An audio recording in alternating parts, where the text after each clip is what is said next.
Halo semua, selamat datang di PJ Channel. Channel ini akan membahas materi-materi fisika SMA yang sedang kalian pelajari. Selamat belajar! Pada video kali ini kita akan membahas mengenai usaha dan energi. Ada yang tahu usaha itu apa? Energi itu apa? Mari kita bahas satu persatu. Apa itu usaha? Coba kita perhatikan fenomena berikut ini.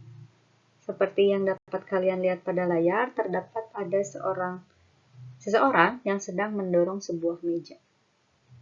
Ini yang pertama. Mari kita lihat yang kedua. Nah, kalau yang ini ada anak yang lagi ngedorong tembok. Nah, dia ada keterangan aksi reaksi ya, seperti yang sudah kita bahas pada video sebelumnya di dinamika gerak. Oke, kira-kira kedua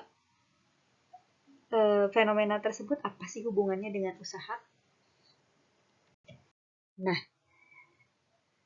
jadi ketika benda, tadi bendanya adalah meja, kita dorong. Sebetulnya kita sedang mengeluarkan sebuah gaya. Ya. Tentunya kita memerlukan gaya atau tenaga untuk mendorong si meja tersebut. Nah, ketika kita dorong, maka mejanya dia akan berpindah posisi. Nah, kalau si mejanya telah berpindah posisi, maka kita dapat dikatakan melakukan usaha. Coba kalau tadi yang tembok, dia pindah nggak temboknya? Tentu saja tidak ya, sekuat tenaga apapun kita, si temboknya dia tidak akan berpindah. Nah, kalau tidak ada perpindahan, maka itu tidak disebut sebagai melakukan usaha. Jadi kuncinya di sini adalah ada perpindahan posisi. Itu dia usaha ya, jangan lupa. Nah, yang kedua itu energi. Kalian tahu nggak sih energi? Kita punya energi nggak sih? Mari kita saksikan tayangan berikut ini. Nah, seperti yang kalian lihat pada layar, itu terdapat anak yang sedang mengayuh sepeda, kemudian si roda belakangnya itu dihubungkan dengan roda yang lainnya yang mampu menyalurkan sehingga dapat membuat gelas itu ya, gelas yang ada di sebelah kanan itu menjadi panas gitu loh. Si airnya itu jadi panas. Nah, seperti itu. Nah, itu mungkin kalian di SMP sudah pernah belajar mengenai perubahan energi dari gerak menjadi energi panas, dari gerak menjadi apa. Nah, ini salah satunya. Itu dia energi ya. Bisa kalian ingat-ingat lagi. Nah, yang penting kita akan membahas jenis-jenis dari energi. Energi itu sesuatu yang kita miliki. Transfer, kan usaha itu bisa dikatakan juga sebagai transfer energi ya. Begitu. Nah, yang pertama kita lihat ada seorang anak yang sedang menggiring bola. Coba kalian bayangkan ketika kalian menendang bola. Yang bola awalnya diam, kemudian kalian tendang. Si bolanya dia berpindah posisi. Dia jadi bergerak. Awalnya dia diam, jadi bergerak. Awalnya dia tidak punya kecepatan, dia jadi punya kecepatan. Nah, itu disebut sebagai energi kinetik.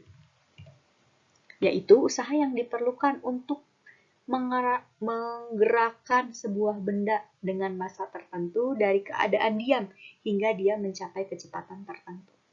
Jadi semua bisa dikatakan ya, semua benda yang bergerak itu pasti dia memiliki energi kinetik. Nah, energi kinetik itu secara matematis dirumuskan sebagai EK sama dengan setengah mv kuadrat. M-nya massa, V-nya adalah kecepatan dari si benda itu sendiri. Nah, yang kedua, coba lihat, itu ada orang yang duduk di bawah pohon, kemudian dia tertimpa oleh buah dari pohon itu ya, tepat di kepalanya. Nah, kira-kira hubungannya dengan energi yang kedua ini apa nih? Yaitu energi potensial. Energi potensial ini adalah energi yang tersimpan pada benda. Si bendanya berarti buah itu ya, yang warna merah itu. karena kedudukannya atau posisi benda terhadap titik acuan. Kita mengacunya dari tempat duduk si anak itu. Nah, dari tempat duduk si anak itu, si buahnya itu memiliki ketinggian tertentu, maka dia akan memiliki energi potensial. Secara matematis dapat dituliskan energi potensial itu sama dengan massa dikali dengan gravitasi dikali dengan H. Mohon maaf, percepatan gravitasi. Dikali dengan H. H itu adalah ketinggiannya dari titik acuannya. Begitu. Jadi bukan hanya dari tanah. Ya, bukan hanya dari tanah, itu tergantung nanti kasusnya titik acuannya di sebelah mana. Begitu. Nah, kemudian masih ada nih, yaitu energi mekanik. Energi mekanik merupakan energi total yang dimiliki oleh semua benda yang bergerak dengan kecepatan tertentu terhadap titik acuannya. Jadi energi mekanik ini semacam gabungan dari energi potensial dan energi kinetik. Maka secara matematis energi mekanik itu sama dengan energi kinetik ditambah dengan energi potensial. Nah, materi ini kita juga akan membahas mengenai hukum kekekalan dari energi. Nah, khususnya di sini berarti energi mekanik. Coba kita lihat kasus berikut ini. Ada sebuah bola yang awalnya dia memiliki ketinggian H1. Kemudian kita jatuhkan sampai di ketinggian H2. Nah, jika tidak ada gaya gesek, kemudian itu dia dijatuhkan, bukan kita lemparkan, atau dia tidak memiliki kecepatan awal, tidak ada gaya yang membuat dia jatuh, kecuali dengan gaya gravitasi, maka pada kasus ini dia akan berlaku energi mekanik pada titik yang pertama itu sama dengan energi mekanik di titik yang kedua. Begitu. Sehingga kalau kita masukkan berarti energi kinetik pertama tambah energi kinetik potensial yang pertama ditambah dengan energi kinetik yang kedua sama dengan energi kinetik yang kedua ditambah dengan energi potensial yang kedua. Nah, ini dia yang disebut dengan hukum kekekalan energi. Tapi catatannya, gesekannya kita abaikan. Kemudian gaya yang membuat si bendanya bergerak itu hanya gaya gravitasi ataupun gaya pegas nantinya. Nah, kemudian ada satu lagi besaran yang harus kita bahas pada usaha dan energi itu adalah daya. Mungkin kalian pernah ya dengar kata daya itu dalam kehidupan sehari-hari. Nah, daya ini adalah jumlah energi yang dihabiskan per satuan waktu.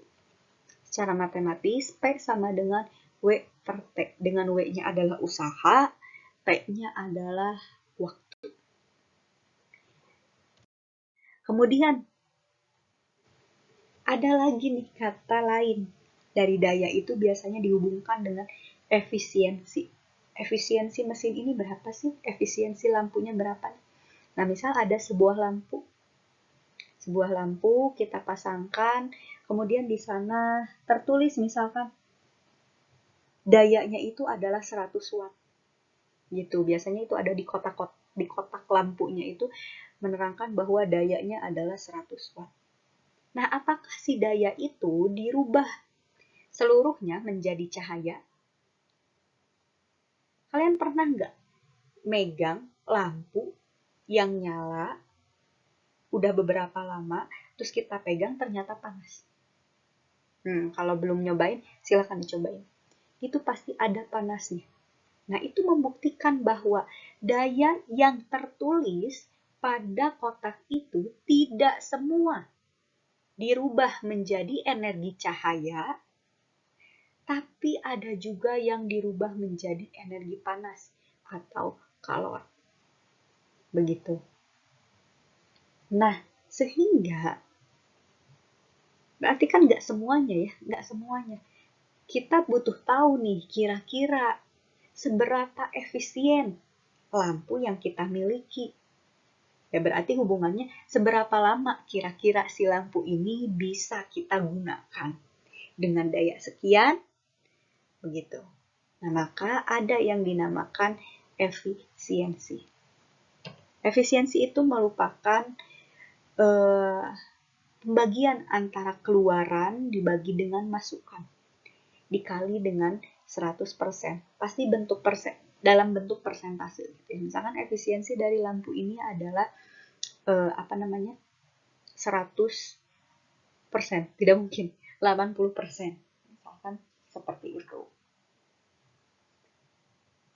Nah, itu dia tentang efisiensi. Oke, sekian video kali ini. Semoga bermanfaat. Sampai jumpa di video selanjutnya.